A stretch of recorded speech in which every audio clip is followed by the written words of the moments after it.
चरण कमलेभ्यो नमः। श्री गुसाई जी परम दयालवे नमः।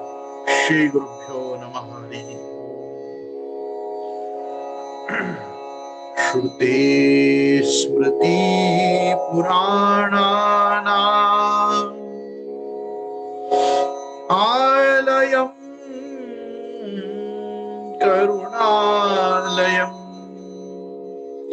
नमामि भगवत्पादम् श्रीवल्लभं लोकवल्लभम्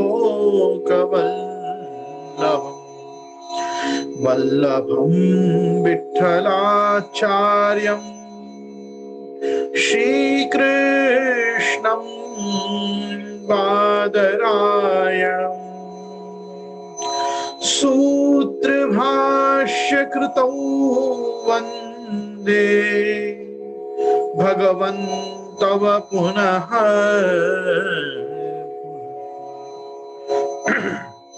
वल्लभाचार्य दिव्याज्ञा प्रतिवासर मुज्ज्वला दिगंत व्यापिनी भूया साहि लोकहितैषिणी सर्वदेश दशाकाले अव्याहत पराक्रमा वल्लभाचार्य दिव्याज्ञा वर्धतामभिवर्धताम्।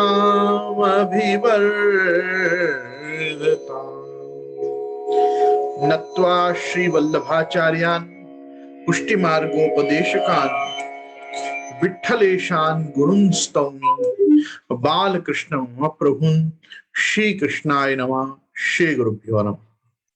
उपस्थित समस्त प्रियजन, वल्लभीयजन, वैष्णवजन, सनातन धर्मी समस्त आस्तिक सज्जन वर्ग, मैं गोस्वामी गोविंद राय आप सभी का हमारे इस जूमांतर्गत फेसबुक लाइव एवं यूट्यूब पर हो रहे श्री वल्लभ दिग्विजय के सत्संग में 10वें दिवस के क्रम में मैं आप सबका खूब खूब स्वागत करता हूं।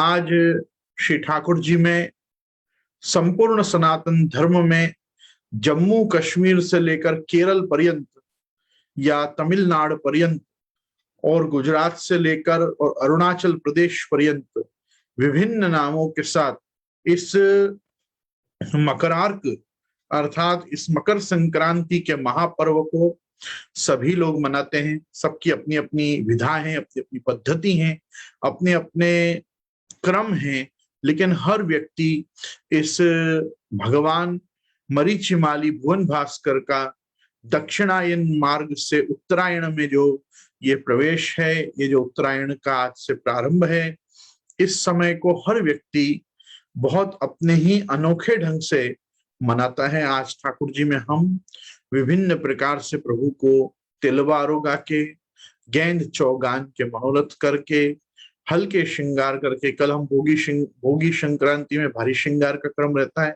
आज सब श्रृंगार हल्को अथवा मध्य को होता है। तो आज प्रभु विशेष करके खूब तिलवा आप अपनी पद्धति से गुड़ के, खांड के अलग अलग प्रकार से आप अंगीकार करते हैं।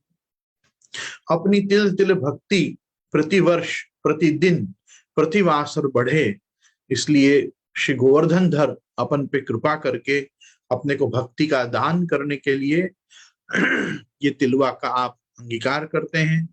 समस्त ब्रज भक्तों ने भी श्री गोवर्धन धर को, साक्षात प्रभु श्री कृष्ण को आज तिलवारों गाए, क्योंकि सनातन धर्म में सभी व्यक्ति अपने घर में आज कोई न कोई चीज तिल की, आज से लेकर आने वाली एकादशी अर्थात षट तिला एकादशी तक तो ये 15 दिन प्रायः लोग इसका सेवन करते ही हैं, तिल का सेवन करते ही हैं, क्योंकि ये ठंड के जो मास हैं, ठंड की जो ये ऋतु है, इस समय इनका ये समापन का समय आ रहा है। हर व्यक्ति की त्वचा को एक प्रकार के स्निग्धता की आवश्यकता होती है, देह को भी एक प्रकार के सहज स्निग्ध करने की एक आंतरिक बाह्य दोनों प्रकार की आवश्यकता होती है, और वो क्षमता तिल में होती है कि तिल का सेवन, तिल का भक्षण और भगवत प्रसादी रूप से तिल लेने से व्यक्ति की त्वचा से लेकर और आंतड़ियों पर्यंत आपको स्वास्थ्य लाभ होता है। इसी को ध्यान में रखते हुए ब्रज भक्तों ने, गोपीजनों ने आज के इस महापर्व में प्रधान सामग्री तिल की रखी है। और इससे इतर भी सब चूरमा इत्यादि जो जो सब ये इस शीतकाल के अनुरूप चल रहा है वो तो चल ही रहा है, सुहाग सोट चल रही है सब, लेकिन विशेष करके आज ये मकरार्क धनार्क पूरा हुआ, धनुर्मास की समाप्ति, और उसके साथ साथ ये मकर राशि में सूर्य का संक्रमण, ये बड़ा ही पावन पर्व है। मैं आशा करता हूं सभी लोगों ने खूब आज के दिन विशेष भजन किया ही होगा, दान आदि के क्रम अपने किए ही होंगे, और वो हमारा धर्म भी है और हमारा सौभाग्य भी है। हम श्री वल्लभ दिग्विजय ग्रंथ में सत्संगरत हैं। हमने कल श्री महाप्रभु जी को दक्षिण कर्नाटका में उडुपी नाम के कृष्ण क्षेत्र में हमने श्री महाप्रभु जी को वहां पधराए थे। आज वहां से आगे हम कथा कहेंगे। आचार्य चरण की कृष्णदेव राय की जो विजित सभा है उसके मध्यस्थ भी जो थे वो व्यास तीर्थ मध्वयति ही थे। मध्वयति मतलब मध्व संप्रदाय के ही यतिराज थे। यतिराज जो वहां पे शब्द है वो शांकर सिद्धांत से जो रिप्रेजेंटेटिव थे उनके लिए है, और जो माधव यतीन्द्र या मध्व यतीन्द्र जो शब्द है वो प्रायः इनके लिए है। मैंने आपसे कुछ समय पूर्व में भी ये चीज की चर्चा की थी कि मध्व संप्रदाय के 4 मठों में से एक मठ है सोसले मठ। ये सोसले व्यासराज मठ के ही श्री महाप्रभु जी कुछ समय के लिए वहां पे छात्र भी आप रहे, और ये संप्रदाय का अपने संप्रदाय से ऐसे बड़ा घनिष्ठ संबंध रहा। और जैसे हमारा सिद्धांत जो है वो सिद्धांत पक्ष काफी मात्रा में रामानुज सिद्धांत के समीप का है, लेकिन हमारे लेखन शैली में जो हम देख सकते हैं तो उसमें भागवत तात्पर्य निर्णय, महाभारत तात्पर्य निर्णय, अणु व्याख्यान, सुबोधिनी, ये सब जो हमारे यहाँ शब्द आए हैं, ये सब शब्द पहले मध्व संप्रदाय में ग्रंथों के लिए प्रयोग किए गए। अणु व्याख्यान जिससे अपने अणुभाष्य बना, ऐसी बहुत सी चीजें हैं कि जो पहले मध्व संप्रदाय में इन शब्दों को कोई ना कोई रूप में प्रयोग किया गया। मैं यहाँ ये बात खास कहना चाहूंगा कि एक समय जरूर ऐसा था कि जब संप्रदायों में आपस में विद्वेष था, लेकिन एक समय ऐसा भी, एक स्वर्णिम युग सनातन धर्म ने, भारतवर्ष ने देखा कि जब जिस संप्रदाय में जो चीज यथार्थ, सत्य और अच्छी लगती थी उसको आचार्य अपने मतों में सहज स्वीकारते थे। जैसे हम एक पंक्ति महाप्रभु जी की बधाई में सुनते हैं, फल्यो जन भाग पत पुष्टि प्राकट करण दुष्ट पाखंड मत खंड खंडन किए, उसमें एक कड़ी आती है, सकल मर्याद मंडन प्रभु अवतरे खलन दंडन करण भक्त निर्मल। तो कहने का मेरा तात्पर्य है श्री महाप्रभु जी सकल मर्याद मंडन प्रभु अवतरे। सकल मर्याद मतलब महाप्रभु जी के पूर्व जितने भी वैष्णव संप्रदाय आए हैं, उन वैष्णव संप्रदायों में जो भी वस्तु आपको वेदानुकूल, शास्त्रानुकूल या शास्त्र सम्मत, ऋषि प्रोक्त अथवा स्वयं भगवदुक्त ठीक जान पड़ी है, महाप्रभु जी ने उसको नकारा नहीं है, उसका बहिष्कार नहीं किया, उसको सहज स्वीकार लिया। हाँ, ये बात बराबर, क्योंकि महाप्रभु जी को अपनी सुप्रीमसी सिद्ध करना किसी भी अन्य आचार्य अपेक्षा या हमारी सुप्रीमसी है ऐसा उनका लक्ष्य नहीं है, अपितु महाप्रभु जी का लक्ष्य है जो सत्य हो वो समाज के सम्मुख आना चाहिए, शास्त्र का जो सार है वो समाज के सम्मुख आना चाहिए। तो आचार्य चरण की अपनी एक प्रौढ़ दृष्टि है, भाषा का श्री महाप्रभु जी का अपना गांधीर्य है। इन्हीं कारणों से शरीराई जी आपके व्याख्यान शैली, ग्रंथ निर्माण शैली के लिए शरीराई जी आप लिखते हैं, गूढ़ा गभीरा गहना श्रीमदाचार्य वाक सुधा। महाप्रभु जी की जो वाणी है वो गूढ़ है, गंभीर है, गहन है और साथ ही साथ वाक सुधा तो अमृतमयी है। तो महाप्रभु जी के तात्पर्य के शब्दार्थ, अन्वयार्थ, भावार्थ, तात्पर्यार्थ वहां तक तो पहुंचा जा सकता है, वो भी महाप्रभु जी कृपा से। लेकिन गूढ़ार्थ, किसी वस्तु का निगूढ़ आशय तो तभी अपने को आ सकता है जब श्री महाप्रभु जी अपन को खुद कृपा करके वो वस्तु समझाए। तो इसलिए मेरा आपसे इतना ही निवेदन है सभी लोगों से, ये जो है ये एकदम रॉ ग्रंथ है। रॉ मतलब अभी इसको कोई बहुत फर्निश नहीं किया गया है, इसको कोई बहुत ज्यादा इसको प्रोसेस नहीं किया गया है। ये जो जहां जैसी घटना घटी उसकी नोंद ले ली गई है कि भाई वहां महाप्रभु जी पधारे, वहां इनके दर्शन किए, इससे मिले, इस विषय पे शास्त्रार्थ हुआ, मेन पॉइंटर्स दिए हुए हैं, क्या विषय पे विवाद हुआ या क्या विषय में चर्चा हुई, और वहां से श्री महाप्रभु जी आगे चल। इनके जो कथानक, इनमें रही हुई जो कथा है वही निजवार्ता, गुरुवार्ता, बैठक चरित्र, वल्लभाख्यान, मूल पुरुष, 84 वैष्णव वार्ता, संप्रदाय कल्पद्रुम, संप्रदाय प्रदीप, ये सब का वो कथा पक्ष विषय। लेकिन श्री वल्लभ दिग्विजय का मूल जो पक्ष है वो कथा नहीं है। कथा तो 84 गाई गई, लेकिन वो 84 चैप्टर्स के रूप में, 84 अध्यायों के रूप में, 84 एक खंड के रूप में वो बताई गई कि वहां ऐसा हुआ, वहां ऐसा हुआ। काफी लोग मुझसे इस विषय में जो फेसबुक चैट्स भी आती हैं, यूट्यूब पे भी कमेंट्स आते हैं, वो कह रहे हैं कि इसमें और क्या हुआ आप बताओ। तो मैं उनको कह रहा हूं और क्या हुआ जानने के लिए दूसरे ग्रंथ हैं। ये वल्लभ दिग्विजय को तो धैर्य पूर्वक ये देखना चाहिए वहां से महाप्रभु जी आगे कहां पधारे, इसका इससे ज्यादा मैटर है ही नहीं।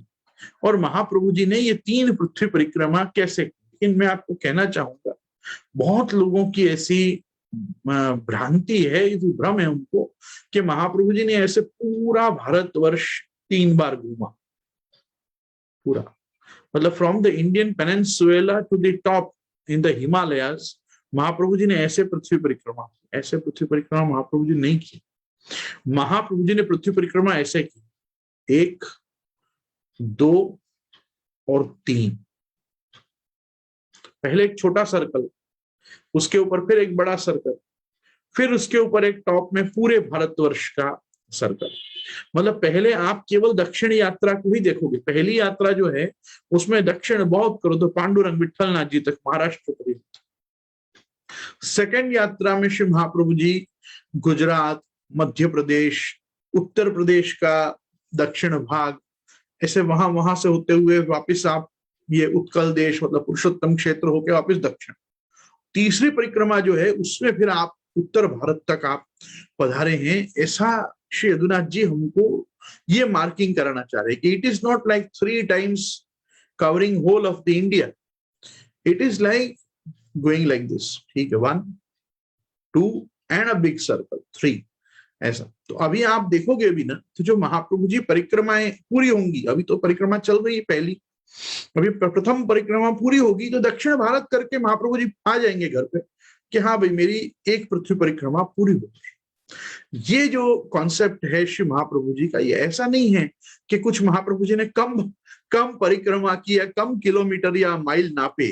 ये है अश्वक्रांते, रथक्रांते, विष्णु क्रांते, वसुंधरा।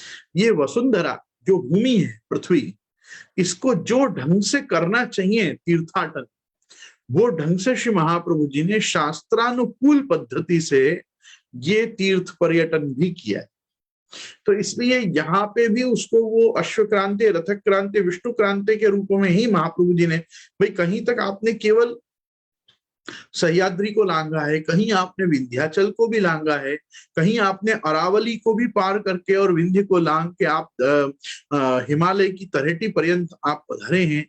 तो ये सब चीजों में आप जब श्री महाप्रभु जी की परिक्रमा शैली को भी देखोगे, तो अगर आप ऐसा नहीं करते ना, तो आप केवल इंडियन बॉर्डर्स को ही परिक्रमा कर पाते। ये बीच बीच में से परिक्रमा का जो आपने चयन किया है ना, इसी से पूरे भारतवर्ष में आप श्री पधार पाए हैं। भले कोई स्थान पे एक ही बार पधार पाए, तीनों पृथ्वी परिक्रमा में सेम रूट नहीं रहा है। मेरे कहने का मतलब यह है कि एक सा रूट तीनों पृथ्वी परिक्रमा में नहीं है। तीनों पृथ्वी परिक्रमा के अपने स्वतंत्र रूट हैं और महाप्रभु जी ने मैक्सिमम प्रयास किया है कि जितनी ज्यादा जगह जा सकूं वहां जाऊं, वो भी चल के, बिना कोई घोड़ा गाड़ी, बैलगाड़ी, पालकी, सुखपाल नहीं, उस समय के कोई भी वाहन का प्रयोग नहीं। आपने अपने पादुका जी धर के, खड़ाऊ धर के, वो काल के मोजड़ी चप्पल जो भी होंगे वो धर के आपने पैदल पृथ्वी परिक्रमा की है। दूसरा, जहां जहां मुझे मेरे बेटी जी ने भी बताया था कि 84 वैष्णव वार्ता में भी एक स्थान पे है कि आपने भूमि के भाग्य होने के कारण आपने पृथ्वी पे नंगे पैर परिक्रमा करी। अरे मैं कि भैया, नंगे पैर परिक्रमा वो तीर्थों को स्नात करने के लिए तीर्थों में करी। तीर्थ क्षेत्र से बाहर आके जंगल टू जंगल कोई नंगे पैर चलने की कोई मतलब ही नहीं है। तो ऐसी स्थिति में फिर मैंने उनको दैवोद्धार प्रयत्नात्मा में जो चित्र का निर्माण हुआ है, नित्य लीलास्त गोस्वामी 1008 श्री ब्रजभूषण लाल जी महाराज के द्वारा जो सचित्र सर्वोत्तम बनी है, उन सचित्र सर्वोत्तम में जो श्री महाप्रभु जी का पृथ्वी परिक्रमा करते चित्र बनाया गया है, उस चित्र में महाप्रभु जी बाकायदा मोजड़ी पहन के पधार रहे हैं सब। तो प्राचीन इतिहासकार नंगे पैर पृथ्वी परिक्रमा करना या आपने कुछ चरण में धरा नहीं, उसको वो एक सांकेतिक दिया हुआ है कि आपने जहां से कहीं तक भी जो परिक्रमा की है चलकर ही करी है। तत्कालीन भी किसी प्रकार के वाहन का प्रयोग महाप्रभु जी ने किया। ये भी बहुत बड़ा कार्य है। इसके जबरदस्ती महाप्रभु जी के चप्पल और मोजड़ी उतरवा देना, ये तो कोई विचार का प्रकार मुझे नहीं समझ में आता। खैर, अन्य देतत ये सब विषय। आइए हम श्री महाप्रभु जी के दर्शन करें कि महाप्रभु जी उडुपी में इस समय क्या कर। फिर वहां से आप उडुपी कृष्ण पधारे। वहां माध्व यतिराज ने आपका पूर्ण सत्कार किया और पूछने लगे कि आपने सब बहुत अच्छा किया, परंतु दर्भशयनम में भागवतों का क्यों दर्शन किया। मतलब महाप्रभु जी ने, आपको याद हो तो, जो वीर वैष्णवों को खूब फटकारा, वीर वैष्णवों को डांटा कि तुम क्यों वर्णाश्रम धर्म की रक्षा नहीं करते, तुम क्यों वर्णाश्रम धर्म छोड़ के वैष्णवत्व को स्वीकारते हो। तो ये प्रकार से ये माध्व यतिराज ने महाप्रभु जी को पूछा कि आपने भागवतों का, मतलब भगवत भक्तों का दर्भशयनम में आपने क्यों दर्शन किया। तब आचार्य चरण ने उत्तर दिया कि वर्णाश्रम धर्म से द्वेष करने वाले भागवत नहीं होते। जो वर्णाश्रम धर्म की अवहेलना करते हैं, निंदा करते हैं, नहीं स्वीकार करते, आचरण भ्रष्ट हो जाते हैं वर्णाश्रम धर्म से, वो जो होते हैं वो भागवत नहीं। यहां मैं एक खास, एक ऐसा विषय यहाँ पे कहना चाहता हूं, बताना चाहता हूं, क्योंकि मेरे साथ इस समय फेसबुक पर और YouTube के माध्यम से आप सब जूम में मेरे साथ एक काफी बड़ा समाज इस समय आप जुड़े हुए हो। तो मैं समाज में, आपको भी मेरा स्वभाव पता है, मुझे किसी की निंदा में रस नहीं, रुचि नहीं, ना मेरा विषय है किसी की निंदा करना।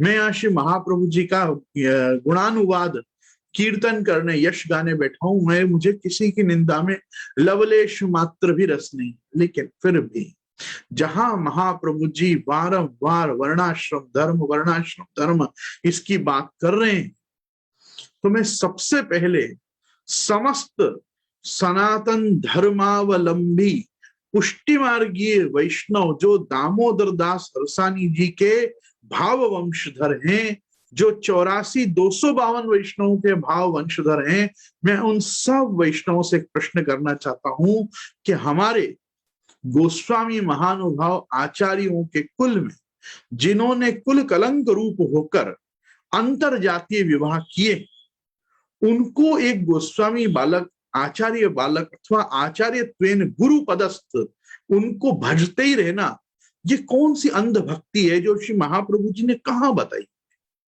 आज भी ऐसा बहुत बड़ा वर्ग है हमारे पुष्टि मार्ग में कि जहां पे आपको काफी मात्रा में ऐसे वैष्णव मिलेंगे कि जो अंतर जातीय विवाह किए हुए आचार्यों के, मतलब अब तो मैं उनको आचार्य भी नहीं कहूंगा, उन आचार्य बालकों की अब उनकी स्टेटस वापस वही हो गई, जो ब्राह्मण नहीं रहे, ब्राह्मण पुत्र। तो उसी प्रकार से वो आचार्य वंशज तो हैं, उस वंश में तो उत्पन्न हुए हैं, पर अब वो आचार्य बालक है, गोस्वामी बालक नहीं हुए।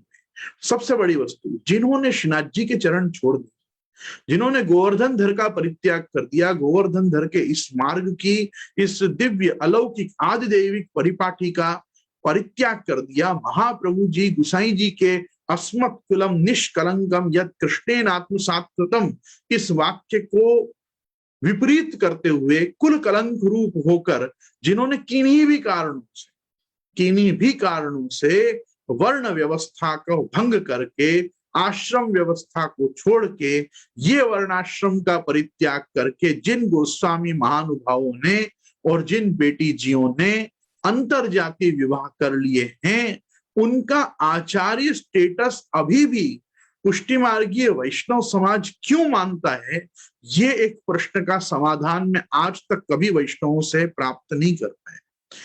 और मैं अपने ढंग से यदि उसका रिसर्च करूं, उसको खोजने का प्रयास करूं, तो मैं इस निष्कर्ष पे पहुंचता हूं कि आज जो ढंग से आप लोगों के जीवन में आप लोग भी वर्ण व्यवस्था का सत्यानाश करके, जिस ढंग से जहां से जो पात्र सुपात्र कुपात्र मिले वहां जो विवाह आदि करने लग गए हो, जो जात्यांतर आप लोगों में होने लगा है, जो जाति के भार विवाह आदि संबंध आदि आप लोग करने लगे हो, उसके कारण आप लोगों को ये कर्म कोई बहुत घृणित नहीं लगता है समाज को, ऐसे भी संपूर्ण समाज में। और आप सब अभी कौन सी स्मृति का अनुसरण कर रहे हैं, मतलब नहीं चाहते हुए भी अनुकरण कर रहे हैं आम्बेडकर स्मृति का।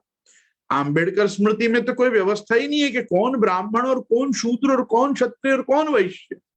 वो तो उनकी संस्कृति, उनके व्यवहार में ही ये सब चीज जहां विकृति है, ऐसे समाज में जहां पे जो सिद्धांत चलते हो, सामाजिक दायरे में जो प्रकार की जो वस्तुएं ये सही हैं गलत हैं, क्या होना चाहिए क्या नहीं होना चाहिए, मैं अभी ये भी बात नहीं करूंगा, आपसे मैं स्पष्ट बात कर रहा हूं कि वैष्णव समाज में जो ढंग का अंतरजातीय विवाह, और अंतरजातीय विवाह भी नहीं, इतर धर्मों से जो अब संबंध हो रहे हैं, जैन की बेटी ले आना, जैन को में बेटी दे देना, स्वामीनारायण की बेटी ले आना, स्वामीनारायण में बेटी दे देना, ये जो भी कारणों से ये व्यवस्थाएं चल रही हैं, इनके कारण क्या हो रहा है, सबसे पहले भगवत धर्म का, पुष्टि धर्म का लोप, आचार संहिता का भ्रष्ट होना, आचार विचार विपरीत व्यवस्था में चले जाना, विपरीत व्यवहार में चले जाना, इत्यादि ऐसी बहुत सी चीजें समाज में विकृति रूप जन्म ले रही हैं कि जिनके कारण, और इन सर्वोपरि ये सबसे बड़ी बात तो है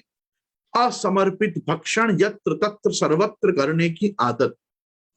हर जगह जाके हर होटल में खा लेना, वेज नॉन वेज का भी विवेक नहीं रखना, कहीं भी जाके बैठ जाना और भक्षण कर लेके अपना उदर भरण कर लेना, ये सब जो वृत्तियां अपने मनुष्यों के अंदर आई हैं, विशेष करके भागवत धर्म को जीने वाले परिवारों के अंदर, उसके कारण इनकी जो धर्म दृष्टि थी वो इतनी मलिन हुई है कि यदि इनके गुरु पद पे स्थित व्यक्ति कोई भी कांड को उभांड करे तो इनको कोई फर्क नहीं पड़ता।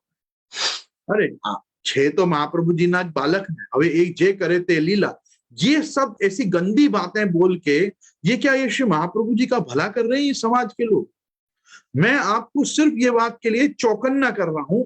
मुझे नहीं लगता यहाँ मेरे बीच में बैठा हुआ कोई भी व्यक्ति ऐसा हो कि जो ऐसे गोस्वामी बालकों के चरण स्पर्श का आग्रह रखता हो, और रखता हो तो वो उसकी स्वतंत्र मान्यता है। महाप्रभु जी के मार्ग में जिन्होंने मार्ग का परित्याग कर दिया, अपनी गादी का त्याग कर दिया, सर्वोपरि श्रीनाथ जी का त्याग कर दिया, इनमें दम हो तो श्रीनाथ जी का चरण स्पर्श करके दिखाएं। ये जो श्री महाप्रभु जी के वंशज अपने आप को अभी भी धोती बंडी पहन कर तिलक छापा लगाकर समाज में घूम रहे हैं, उनसे मैं ये बात कहना चाहता हूं, आप में अगर किसी भी प्रकार का इतना सा भी पौरुष शेष है ना, तो आज श्रीनाथ जी के चरण स्पर्श करके दिखाओ। आप श्रीनाथ जी के चरण स्पर्श आप जिस दिन करियाओ, आप सब जो लोग सब अंतरजातीय विवाह किए बैठे हो, मैं उपदेश करूंगा लोगों को कि हाँ इनके चरण स्पर्श किया, क्योंकि जाको हाथ श्रीनाथ जी ने ही पकड़ लियो, वाको मैं क्या विरोध करूं।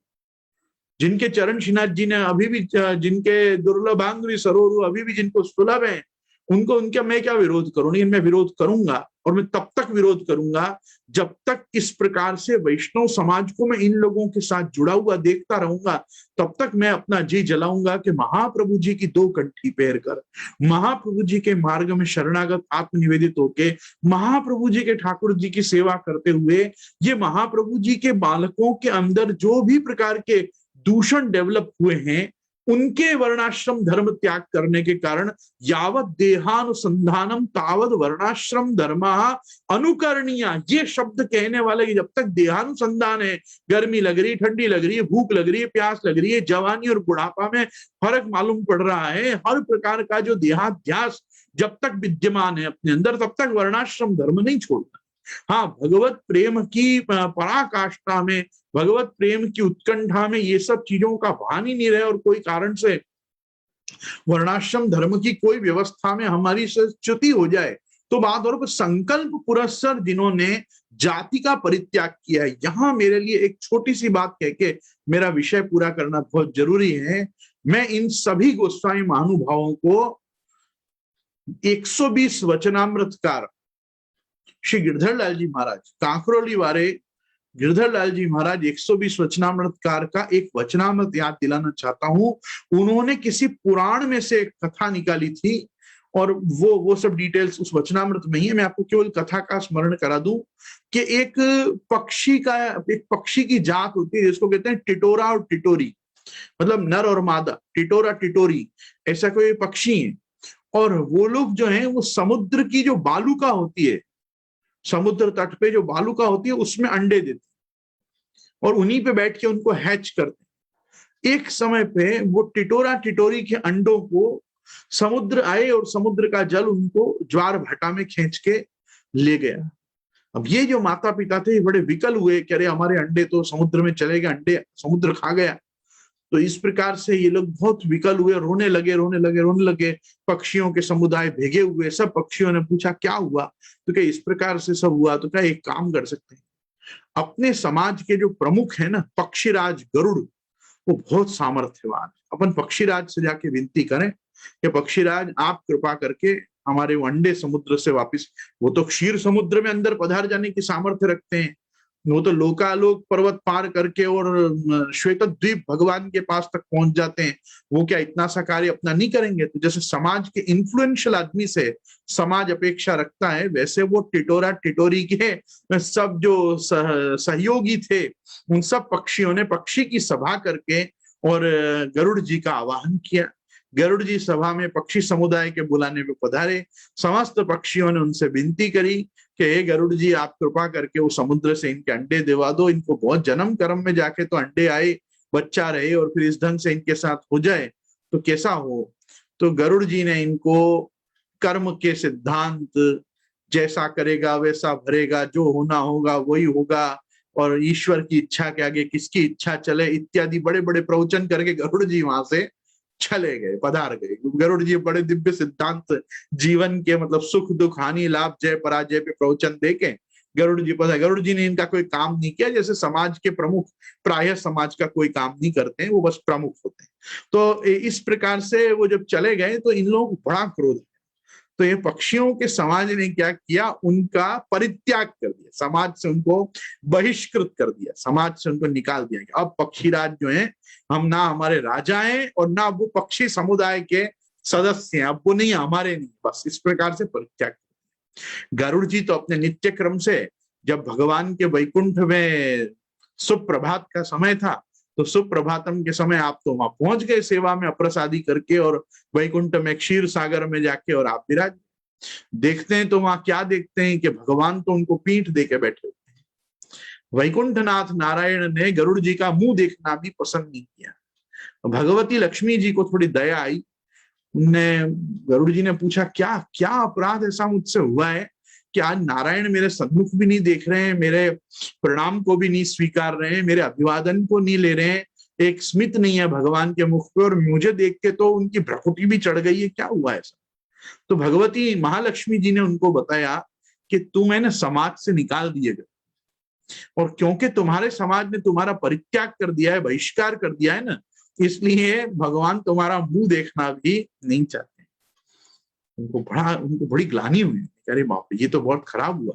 तो वापिस वो पक्षी की समुदाय समाज को एकत्रित करते हैं, बुलाते हैं और उनको बहुत विनीत भाव से प्रार्थना करते हैं कि भाई तुम कुछ भी करो, मुझे समाज में लो, क्योंकि मुझे तुम लोगों ने जब से समाज से निकाला है तब से भगवान मेरी पूजा को ग्रहण नहीं कर रहे हैं, मेरे नमस्कार को भी भगवान नहीं स्वीकार रहे हैं। तो वो सब टिटोरा टिटोरी कहते हैं, पहले हमको अंडे दिवाओ, तुम पहले वहां से कैसे भी समुद्र के पास से वो अंडे लाके दिवाओ, और वो अपने अलौकिक दिव्य सामर्थ्य से देव रूप होने के कारण वो अंडे वापिस समुद्र में से लाके वो टिटोरा टिटोरी को देते हैं। पक्षी समुदाय प्रसन्न होता है, वापिस उनको समाज में लेता है। फिर जब वो वैकुंठ में पधारते हैं गरुड़ जी, तब भगवान उनकी पीठ पे आरूढ़ होते हैं और पहले के प्रसन्नता अभिव्यक्त करते हैं। ये काकरोली वाले गिरधर लाल जी महाराज के 120 वचनामृत में किसी पुराण की एक कथा को आपने खुद बताया है कि समाज की कितनी उपयोगिता है, उपादेयता है। भगवत भक्ति में भी अपने अपने समाज का अंग होना, अपने अपने समाज का अंग बने रहना, समाज के बाहर न जाना, समाज से बहिष्कृत न होना, समाज का परित्याग नहीं करना, ये एक जीवन में मानुषी जीवन में भगवत भक्ति के लिए भी कितना जरूरी है। ये वो वचनामृत, वो अध्याय अपने को जीवन का पढ़ाता है। मैं यहाँ ये कहना चाहता हूं, आप दूसरी नहीं, ये तीसरी बार ये प्रकरण आया है कि महाप्रभु जी जहां से गुजरे हैं, अगर वहां उन्होंने भगवत भक्तों को भी देखा है, लेकिन उनको यदि वेद मतानुकूल या वर्णाश्रम धर्मानुकूल नहीं देखा है, तो वहां महाप्रभु जी ने उनका दर्शन किया है, उनकी भर्त्सना की है, उनको वाद विवाद में पराजित किया है। और महाप्रभु जी ने कहा है, नहीं, जो व्यक्ति वर्णाश्रम धर्म में नहीं मानता वो भागवत धर्म का भी नहीं हो सकता है, वो भगवत भक्त नहीं हो सकता है। क्योंकि भगवान का जो भक्त होगा वो वर्णाश्रम धर्म में वर्णित वेद आज्ञा को भी भगवत आज्ञावत ही लेगा।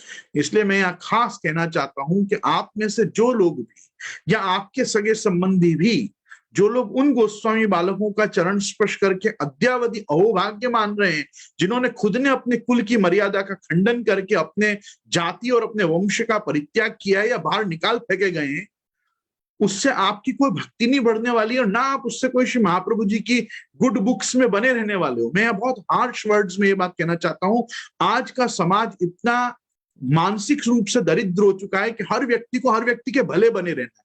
આપણે શું કામ બગાડવાનું, તમે જ બગાડો છો, તમારા લીધે જ આ બધું ફેલાઈ રહ્યું છે, તમારા લીધે જ गोस्वामी बालकों ने થઈ રહ્યું છે कि ये वंश परंपरा की ये जो ब्लड लाइन की प्योरिटी है, इसके डीएनए स्ट्रक्चर को, इसके जेनेटिक स्ट्रक्चर को, इस पैटर्न को मेंटेन करना कोई जरूरी नहीं है। अरे क्या कुल देवता, कुल ही नहीं रहा तो कैसा कुल देवता, कौन कुल देवता? आ मारी कुलदेवी, ते मारी कुलदेवी, आ मारा कुल देवता था। कब काम आएगा कुल देवता? जब कुल की परंपरा को, कुल की वर्ण व्यवस्था को, कुल की जाति व्यवस्था को, कुल की आश्रम व्यवस्था को, कुल की वेद मर्यादा का तुम रक्षण करोगे तो वो देवता तुम्हारे कुल का रक्षण करेगा ना। इतना सा सनातन धर्म में रहते व्यक्ति को इतनी पीढ़ियों से जिनकी परंपरा वैष्णवों की परंपरा रही है, उन वैष्णवों को इतनी सी बात समझ में नहीं आती। ये मेरे लिए महद आश्चर्य का विषय और दुख का विषय। केवल आश्चर्य करके क्या करूं, मैं तो दुख कर रहा हूं। मैं उन गोस्वामी बालकों को जानता हूं, किन किन लोगों ने कहां कहां अंतरजाति विवाह किए। मेरे उनके नमस्कार आदि के भी संबंध नहीं। क्यों नमस्कार आदि संबंध नहीं? उनके आशीर्वाद मुझे अपेक्षित ही नहीं है। उनसे तो मेरे पूर्व पुरुष भले वो पितृलोक में, गोलोक में, जहां भी नित्य लीला में विराज रहे, वो मेरे आशीर्वाद देंगे, मुझे पर्याप्त। मेरे माता पिता मुझे आशीर्वाद देंगे, मुझे पर्याप्त है। मुझे उन ऐसे लोगों को नमस्कार ही क्यों करना जिनने खुद ने श्री महाप्रभु जी का अपमान किया हो, प्रभु चरण का अपमान किया हो, जिस वंश में वो पैदा हुए हैं उस पूरी वंश की परंपरा का जिन्होंने परित्याग करके उस परंपरा को धूमिल करी हो, धूल धूसरित की हो, अपने पूर्वजों की यश कीर्ति और उनके मान सम्मान को, वैष्णव उनके चरण स्पर्श करने चले जाते हैं। उनके अंतर जातीय जो संतति है उनकी, उनको बाबा और बेटी जी बोलते हैं। ये कैसे बाबा बेटी जी होते हैं? कौन गौर ते पूजी राधे, कौन गौर ते पूजी याते कहत बहू जी। गणगौर के पदों में जाके देखो, बहू जी शब्द का मतलब श्री स्वामी जी होता है। आप ठाकुर जी स्वामी जी की जगह पे, जहां पे अपने गुरु और अपनी गुरु पत्नी को देख रहे हो, जहां आप अपने ठाकुर जी की जगह पे हम लोग बालकों को देख के श्री गोवर्धन नाथ की जय, वल्लभाधीश की जय, श्याम सुंदर श्री हमने महारानी की जय जहां बहुजियों को देख के कर रहे हो, वहां से किसी भी समाज, किसी भी जाति, किसी भी वर्ण में से कोई व्यक्ति आके केवल वल्लभ कुल के बालक का हाथ पकड़ ले तो आपको लगता है कि वो बहुजी हो जाएगी? कैसे हो जाएगी? ये कुल देवता ही नहीं स्वीकारेंगे उसको हमारी कुल परंपरा में, तो आप बताओ कैसे हो जाएगी? भारद्वाज गोत्र की कैसे हो जाएगी?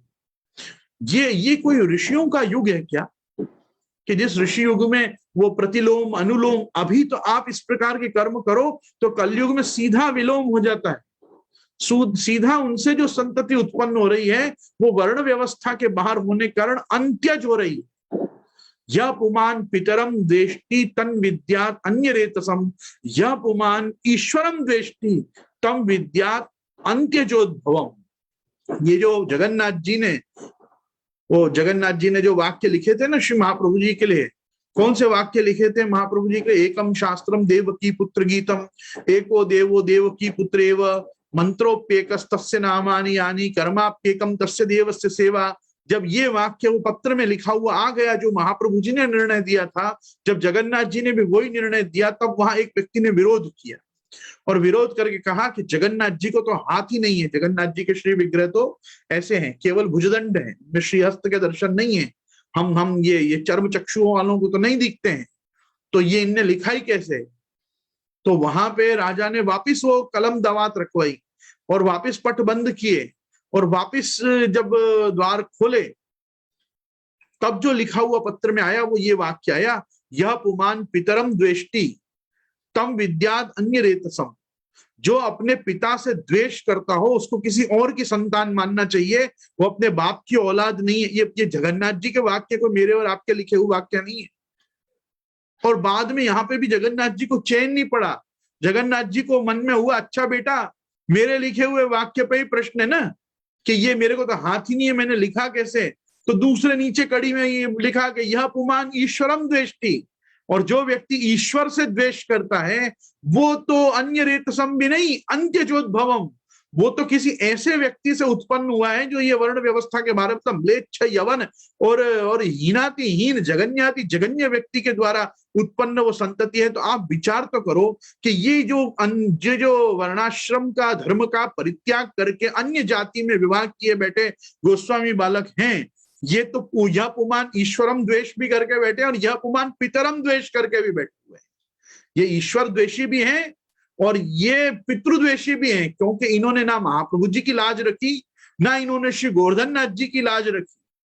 इनने किसी को मुंह दिखाने लायक अपनी परंपरा में नहीं छोड़ा। ऐसा कर्म करने वाले का यदि चरण स्पर्श करना, पदरामनी करना, आचार्य उचित सत्कार देके उनका पूजन करना, उनकी ये जो विवाहिता स्त्रियां हैं किस प्रकार से विवाहिता है वो भी नहीं मालूम कि ये ब्राह्म पद्धति से विवाह हुआ है कि गांधर्व विवाह हुआ है कि आसुर इमाम आसुर विधेन, ये आसुर विधि से हुआ, मतलब केवल हरण करके ले आए हैं, गांधर्व विधि से परिणय किया है, क्योंकि वैदिक विधि तो इनको प्राप्ति नहीं। अरे वैदिक विधि से सब काम हो जाता, तो फिर वर्णाश्रम धर्म का इन्होंने वर्ण भेद किया, ये कहलाता ही क्यों? तो सबसे पहली वस्तु ये है कि ब्राह्म पद्धति जो है, मतलब जो वैदिक पद्धति है, उससे तो इनको विवाह प्राप्ति नहीं है।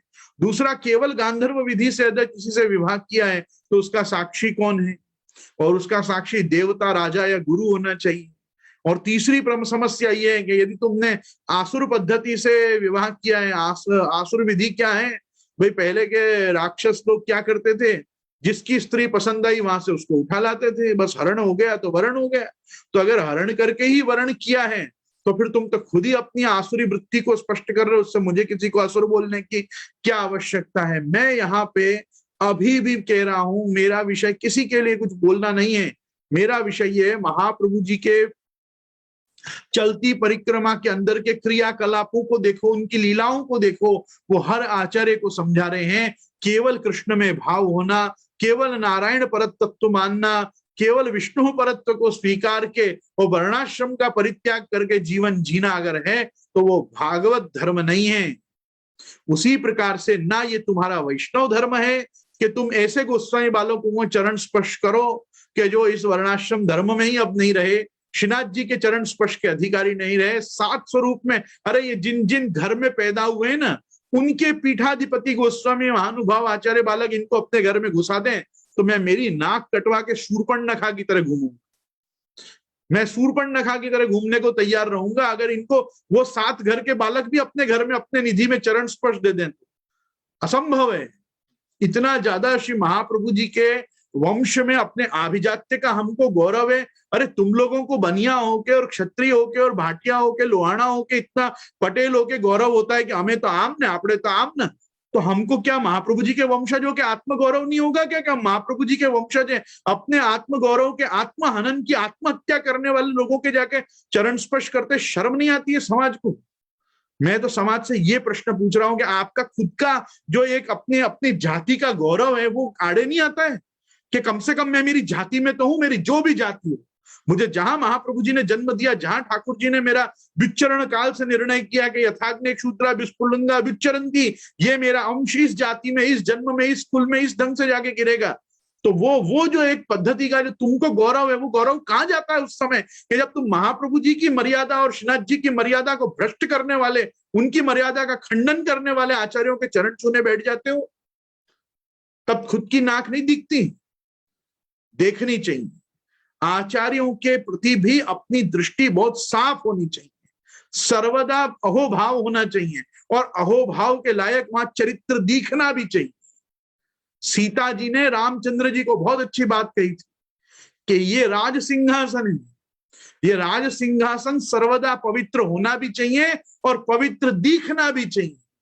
ये सीता जी के वचन थे कि आपका मेरा इस समय मेरा परित्याग करना क्यों आवश्यक है? क्योंकि आप और मैं जानते हैं कि आपका सिंहासन पवित्र है, लेकिन उस धोबी के वचनों से इतना जरूर सिद्ध हो रहा है कि ये पवित्र दिख नहीं रहा है इस समय। तो जहां पे पवित्र हो कि अपवित्र हो, पर पवित्र दिखना चाहिए, ये भी एक राजधर्म की मर्यादा है। हम महाराज महाराज लगाते हैं ना अपने नाम के आगे, तो तुमको राजधर्म का भी पालन करना पड़ेगा, भगवत धर्म का भी पालन करना पड़ेगा, आचार्य धर्म का भी पालन करना पड़ेगा।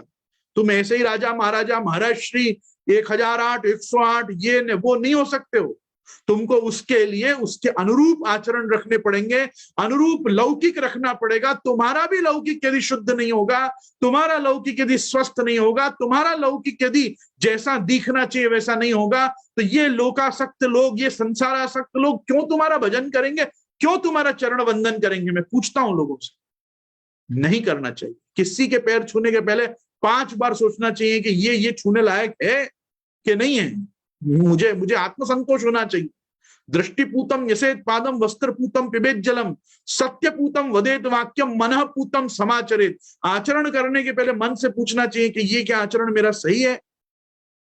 ये चीज श्री महाप्रभु जी का दर्शन, ये चीज महाप्रभु जी का सिद्धांत, ये महाप्रभु जी का पुष्टि मार्ग सिखाता है। महाप्रभु जी दैवोद्धार धृति क्षमा है, दैवी जीवों का उद्धार, वो स्त्री शुद्धाद्य धृति क्षमा है। दैवोद्धार तो प्रयत्नात्मा है, स्त्री शुद्धाद्य धृति क्षमा है। स्त्री हैं, शुद्ध हैं, कोई बात नहीं, उनकी वहीं से उद्धृति की जाएगी।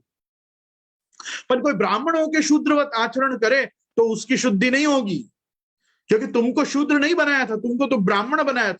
तुम अपने आचरण से शूद्र हुए हो, इसलिए जाओ और अब तुम शूद्र योनि को ही प्राप्त हो। अब तुम जाओ और हीन योनि को ही प्राप्त हो। नरके न भवेत पातक किंतु हीनेषु जायते।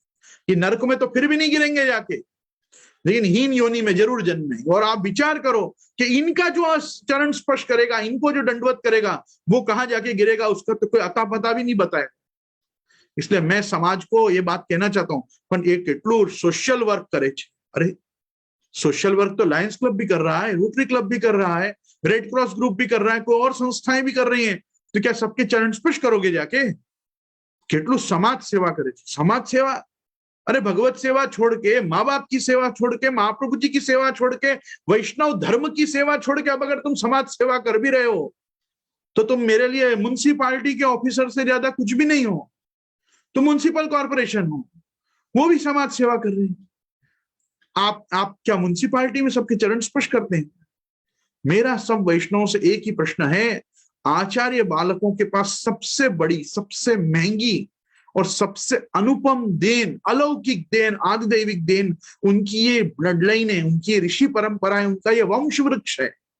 इस वंश के वृक्ष के मूल पे जिसने भी कुठाराघात किया हो उसको अपने जीवन से निकाल फेंकना चाहिए। आपको भी निकाल फेंकना चाहिए, नहीं तो आपके आने वाली पीढ़ी यही सीखेगी, यही समझेगी कि ये सब चलता है, ये सब चलता है। आ बधु तो चाले, आ बधु तो चाले। और आप देखो, आ बधु चाले, आटलू तो चाले, आटलू करवामा कोई प्रॉब्लम नहीं, ये कर करके आप कहां आ चुके हो?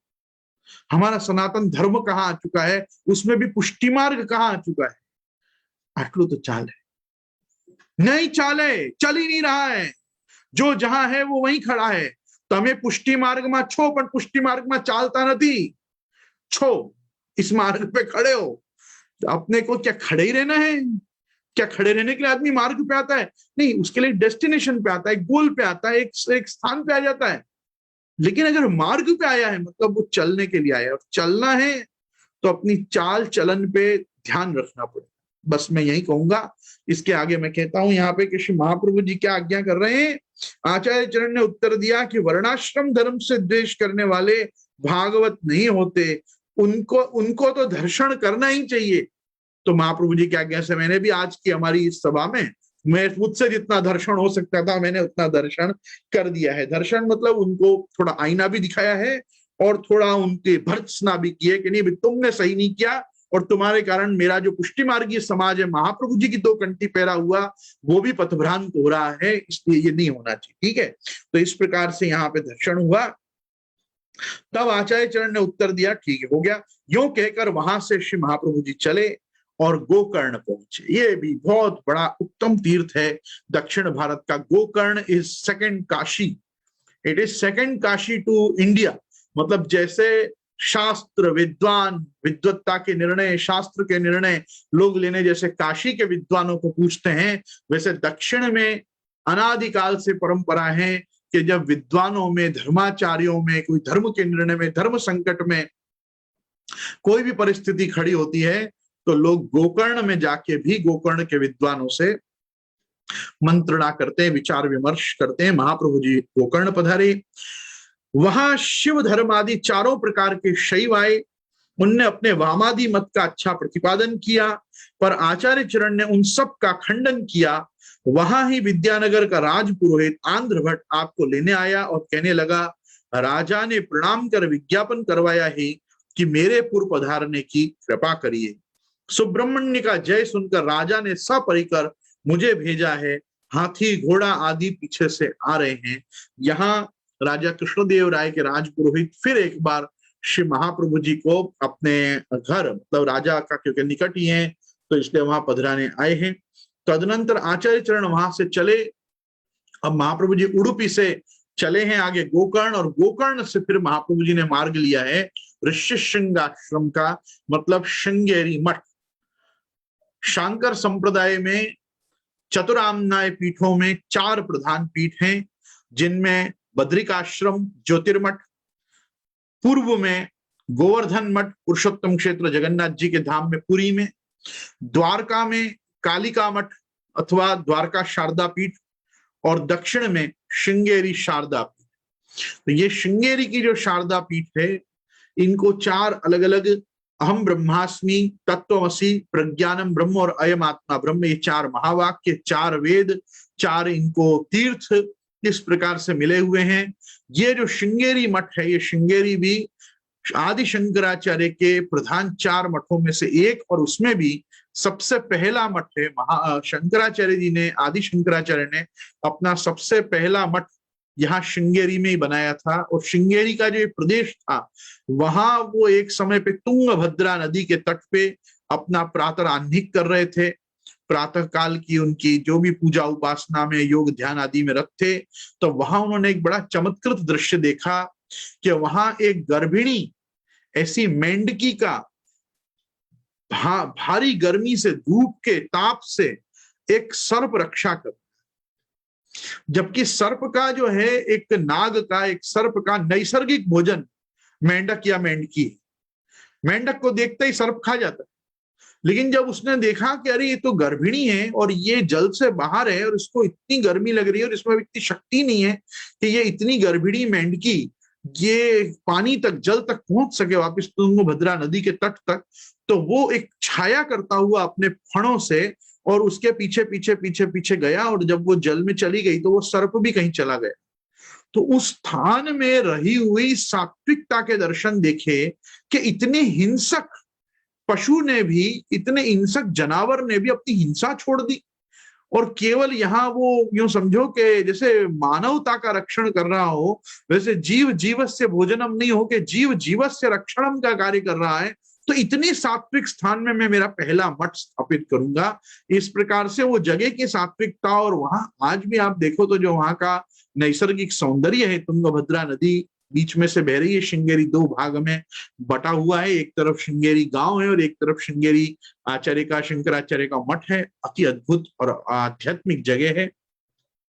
वहां पे महाप्रभु जी आप श्रृंगेरी मठ पधारे, वहां चंद्रमौली श्री शिव के दर्शनार्थ गए और दर्शन तथा प्रणाम किया। ये जो चंद्रमौलीश्वर जो वहां लिंग विराजते हैं, ये शंकराचार्य की नित्य की अपनी निजी सेवा में विराजते हैं। ऐसे वहां के मुख्य जो तीर्थ के राजा हैं वो विद्याशंकर नाम का मंदिर है, और विद्याशंकर तीर्थ में महादेव जी वहां बहुत बड़े लिंग के रूप में विराजते हैं।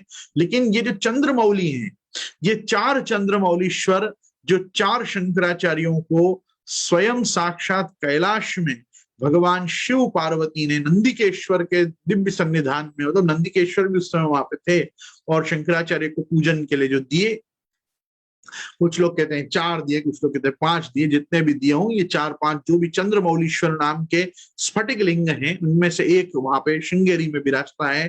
तो ये महादेव जी द्वारा प्रदत्त ये आदि शंकराचार्य को जो शिवलिंग है, इसका भी दर्शन श्री महाप्रभु जी ने किया, और दर्शनार्थ वहां गए, दर्शन किया, प्रणाम किया, और वहां शंकर नरसिम्हाचार्य ने आपका अच्छा आदर किया। वहां उस काल के जो शंकराचार्य विद्यमान थे श्रृंगेरी मठ के, उनका भी नाम सिंहाचार्य था, उन्होंने आपका अच्छा आदर किया। अनंतर यतिराज आए, आचार्य चरण ने उनसे नमो नारायण कहा, और उनने प्रत्युत्तर में भी नारायण कहा। पीछे यतिराज बैठकर कहने लगे कि शुक स्वामी और विष्णु स्वामी दोनों का अद्वैत संप्रदाय है, वहां अब आप विष्णु स्वामी के संप्रदाय में आचार्य हुए हैं। तप विद्या और पद इनसे वृद्धता होती है, वह सब आप में है, तथापि हम आश्रम तथा वय से वृद्ध हैं, अतएव आपके मान्य भी हैं। इससे हम पूछते हैं कि सुब्रह्मण्य में जो आपने एक देव पूजावाद स्थापन किया, वह कैसे घट सकता है, क्योंकि शास्त्र में पंच देव पूजा लिखी है। अब देखो ये प्रश्न को बड़ा ध्यान से सुनो, इन्होंने क्या कहा। पहले एक अच्छी सी भूमिका बांधी श्री महाप्रभु जी। अब महाप्रभु जी को जानते हैं, ये कृष्णदेव राय की सभा में हमारे सभी के मतों का अच्छा खासा कार्यक्रम करके आए हैं। तो महाप्रभु जी ने जब उनको नमो नारायण कह के अभिवादन किया, महाप्रभु जी ने भी उनके लिए अभ्युत्थान किया। वो भी श्री महाप्रभु जी के लिए खड़े तो हुए, लेकिन उन्होंने बात कही कि देखो 3 चीजों से व्यक्ति में वृद्धता होती है, तप विद्या और पद से। ठीक है, हम आश्रम वृद्ध हैं तथा वय में आपसे वृद्ध हैं। आश्रम वृद्ध है मतलब आप अभी भी बटुक ब्रह्मचारी, आप ब्रह्मचर्य आश्रम में, और हम जीवन के चतुर्थ आश्रम में हैं, संन्यास आश्रम। तो सन्यासी होने के कारण हम इस समय आपसे आश्रम वृद्ध हैं, और वय में भी हम आपसे बहुत बड़े हैं। इसलिए हम आपसे कुछ पूछना चाहते हैं। आप हमारे मान्य हैं, आपको हम जगत गुरु भी मानते हैं, आचार्य भी मानते हैं, वैष्णव संप्रदाय का संरक्षक आचार्य मानते हैं। पर हम आपसे एक बात पूछना चाहते हैं कि आपने सुब्रह्मण्य में जाके वहां कार्तिकेय जी के स्थान में जो एक देव पूजावाद स्थापन किया, वो कैसे शास्त्र में घट सकता है, क्योंकि शास्त्रों में तो पंचदेव पूजा लिखी। तब आचार्य चरण ने प्रत्युत्तर दिया कि शास्त्र में तो ब्रह्मा जी का और स्वामी कार्तिकेय आदि की पूजा भी लिखी है, कहिए तो भला वह कैसे छोड़ दी। इससे यह निश्चित हुआ कि भिन्न बुद्धि वालों को पंचदेव पूजा करनी चाहिए, औरों को एक ही देव की। फिर तैत्रीय ब्रह्म विचार का भी प्रश्न किया। मतलब महाप्रभु जी ने कहा कि भाई ऐसे तो ब्रह्मा कार्तिकेय आदि बहुत से देवताओं की 33 कोटि देवता का शास्त्र में तो पूजा विधान बताया गया है, तो आपने उन सबको छोड़ के ये 5 को ही क्यों चुना। तो भाई यतिराज ने उत्तर दिया क्योंकि ये 5 प्रधान है। तो महाप्रभु जी ने कहा फिर इन 5 में भी तो कोई एक प्रधान होगा ना, तो इस कारण से हमने एक देव पूजा का विष्णु परत्व, नारायण परत्व, कृष्ण परत्व, ये सब जो निर्णय दिए हैं हमने, वो इस अर्थ में ही दिए हैं कि शास्त्र में जैसे सारे 33 कोटि देवता में पंचदेव प्रधान है, इन पंचदेवों में भी कोई एक देव प्रधान है। तो इस प्रकार से फिर वहां पे ये जो हुआ, ये आचार्य चरण ने प्रत्युत्तर दिया, और उसके बाद तैत्रीय के ब्रह्म विचार का भी प्रश्न कि तैत्तिरीय में जो बताया गया है कि तेने शतम ब्रह्मानंदा, तो ब्रह्म का जो आनंद है वो वहां पे ब्रह्म का आनंद है, ब्रह्मा का आनंद है, अक्षर ब्रह्म का आनंद। इस प्रकार के भी वहां गंभीर विचार उन नृसिम्हाचार्य नाम के श्रृंगेरी मठाधीश के, तत्कालीन मठाधीश के श्री महाप्रभु वल्लभाचार्य चरण के साथ इस प्रकार से हुआ। आचार्य चरण ने उनका निरूपण किया, अतः वे अत्यंत प्रसन्न हुए। उनके शिष्यों ने शंभु भट्ट आदिकों से विवाद किया और उसमें भी उनके शिष्य पराजित हुए। वहां से चलकर आप विद्यानगर के पास आए और दूत भेजकर राजा को खबर कराई। राजा उसी समय परिकर सहित आया और प्रणाम करके कहने लगा, आज सोने का सूर्योदय हुआ है, जो आपके दर्शन हुए, आपके जो मेरे जीवन के अर्थ सिंहासन सेवा और पादुकार्चन दिया था उसी का यह फल है। यह कहकर अपने महल में ले गया और आपका पूजन आदि कर चरणोदक पान किया। अनंतर आपसे सब तीर्थों का वृत्तांत सुनकर धर्म श्रवण किया। इस प्रकार से राजा कृष्णदेव राय ने दूसरी बार अपने जीवन में श्री महाप्रभु जी की अपने घर, अपने महल में पधरामनी करी और बहुत कृतकृत्यता पूर्वक श्री महाप्रभु जी के पधारने का अहोभाग्य माना। वहां से आचार्य चरण उसको प्रसन्न कर फिर वहां से चले और पांडुरंग विट्ठलनाथ पहुंचे। यहाँ आपने श्री विट्ठलनाथ जी को प्रणाम कर लाए हुए आभूषण आदि समर्पण किए। पारायण और स्तवन भी श्री महाप्रभु जी ने किया। इस प्रकार से महाप्रभु जी प्रथम पृथ्वी परिक्रमा में दक्षिण के ये प्रधान प्रधान प्रधान प्रधान तीर्थों का जय करके, और आप इस विजय यात्रा को संपूर्ण करने के लिए समझो कि आप सबसे पहले पांडुरंग विट्ठलनाथ जी के दर्शन करने के लिए गए और कृष्णदेव राय की सभा में से जो द्रव्य आपने जीता था उसमें से जो आपशी के पांडुरंग विट्ठलनाथ जी के आभूषण आदि के लिए जो द्रव्य रखा था उससे श्री महाप्रभु जी ने वहां पे वो सब मनोरथ अपने पूरे किए, अंगीकार कराया। वहां आपके संप्रदाय भागवत लोग आए, मतलब विष्णु स्वामी संप्रदाय के भगवत भक्त भागवत लोग वहां पे आए। उनमें से किसी ने हरि नाम का अनर्गल प्रभाव कहा, आचार्य चरण ने उसमें भी कुछ तारतम्य बताया। वहां से श्री महाप्रभु जी नासिक पधारे। ये पांडुरंग विट्ठलनाथ जी के आप दर्शन करके वहां सब पारायण स्तवन आदि बैठक जी करके फिर दूसरे आप सीधे नासिक पधारे। वहां के ब्राह्मणों ने आपका आदर किया और वेद तथा शास्त्र दोनों में परीक्षा की और कहने लगे कि ब्राह्मणों को केवल शिव का ही आराधन करना चाहिए और भस्मादि धारण करने चाहिए। तब आचार्य चरण ने कहा, नहीं, यह नियम नहीं है, क्योंकि शास्त्र में श्रेयस काम को विष्णु का आराधन तथा तुलसी माला धारण विहित है। फिर वहां से चले और नर्मदा के दक्षिण में दारुवन तक और उत्तर में माहिष्मती पर्यंत महाप्रभु जी ने परिक्रमा की। आज अपन परिक्रमा को यहीं रखेंगे और समझेंगे कि श्री महाप्रभु जी अब नासिक से नर्मदा की ओर चले हैं। अब यहां से आगे का वृत्तांत मैं और आप कल चर्चा करेंगे। श्री गोवर्धन नाथ की जय। दृढ़ न चरण केरो भरोसो, दृढ़ न चरण केरो श्री वल्लभ नख चंद्र छटा बिन सब युग मांझ अंधेरो भरोसो।